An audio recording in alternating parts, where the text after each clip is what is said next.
breaking his laws. That's why it says we're going to be left few in number. Read on. Because thou wouldest not obey the voice of the Lord thy God. Definitely. Now let's jump to verse 64. And the Lord shall scatter thee among all people, from the one end of the earth even unto the other.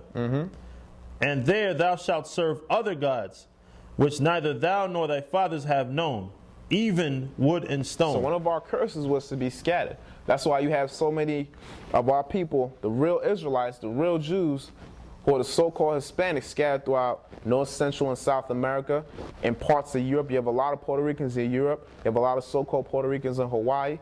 And then we do worship wood and stone as our gods, because a lot of us get into false philosophies and religions like Islam. Even these churches become our gods, like the cathedrals of the Catholic Church and so on and so forth. Read on. And among these nations shalt thou find no ease. Right. Neither shall the sole of thy foot have rest. Right. Because our people are constantly working. When you go into it, a lot of our people end up getting what?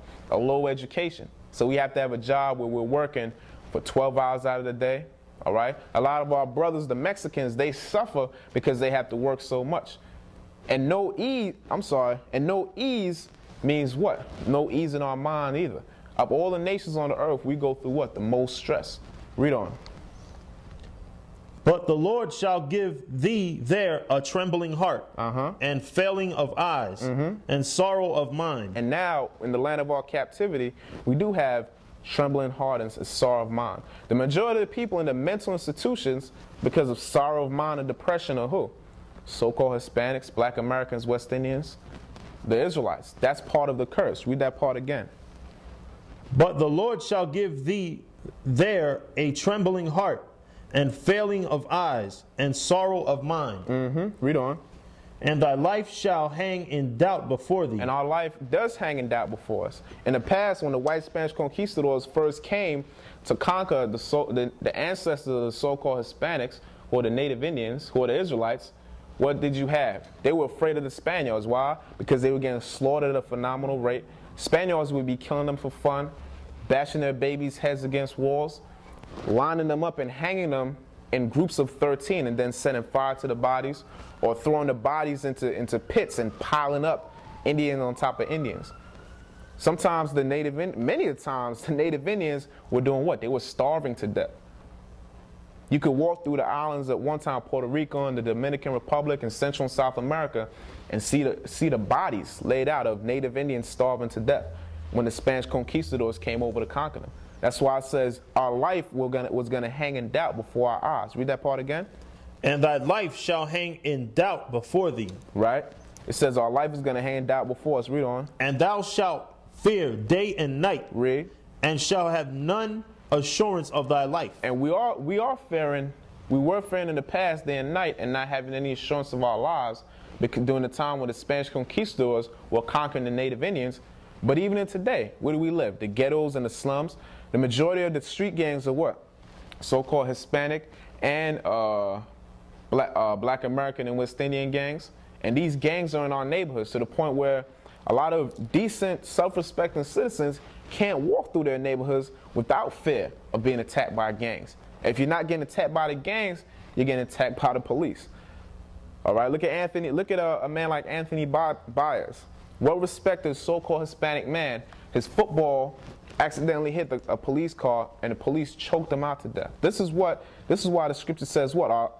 We shall fear day and night and have no assurance of our lives, because this is part of the curse that fell on our people. All right, let's read the 68th verse to finish up. And the Lord shall bring thee into Egypt again with ships. When you look up the word Egypt, it's a Greek word that means bondage or slavery. Holders, give me Exodus 20:2. Now this prophecy is mainly speaking about who?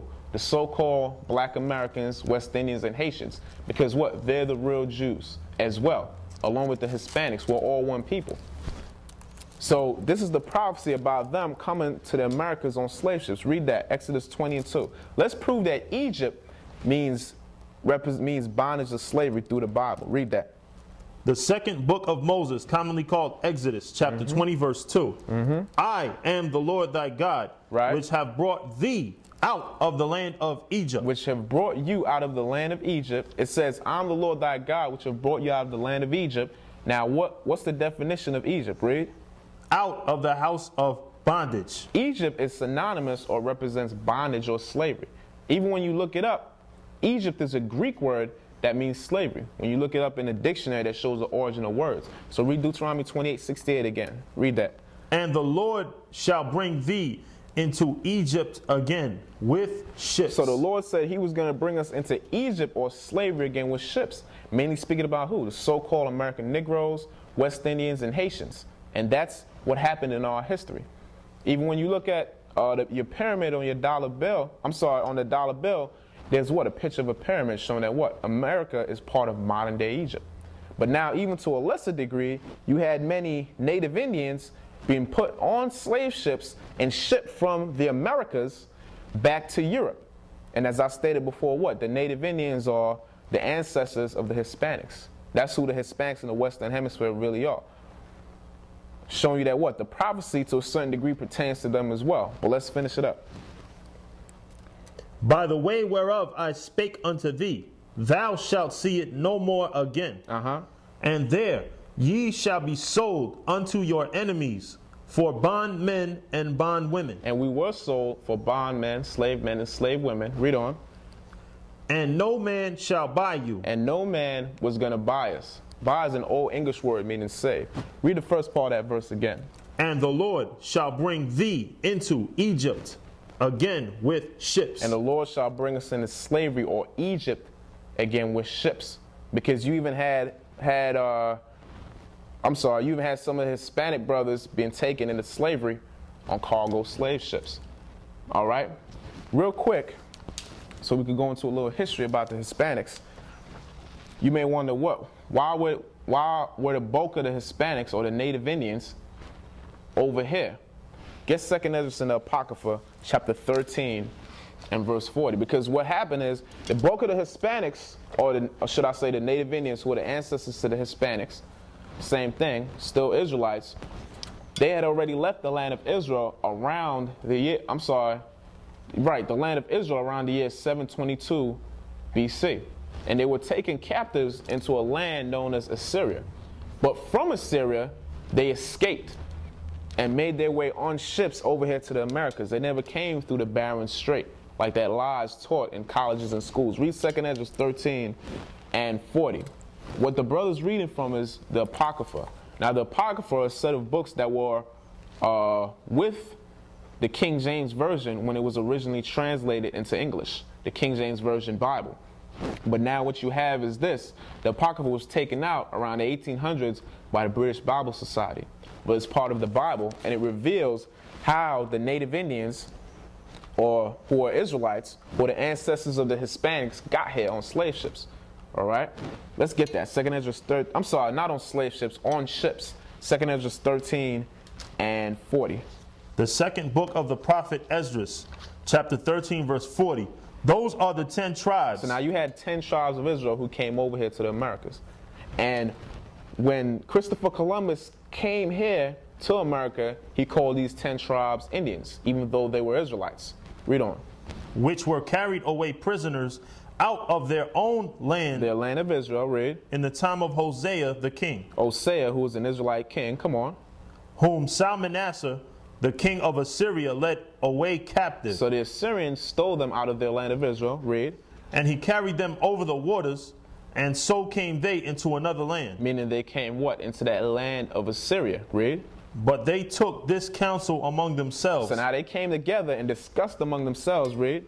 That they would leave the multitude of the heathen. Right, that they would leave all these nations round about them, read.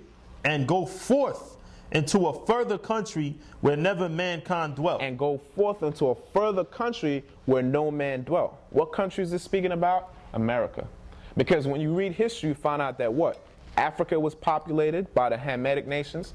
You had Europe and Asia populated, and everyone knew about those areas back in ancient times because those areas were connected. But where was no one living?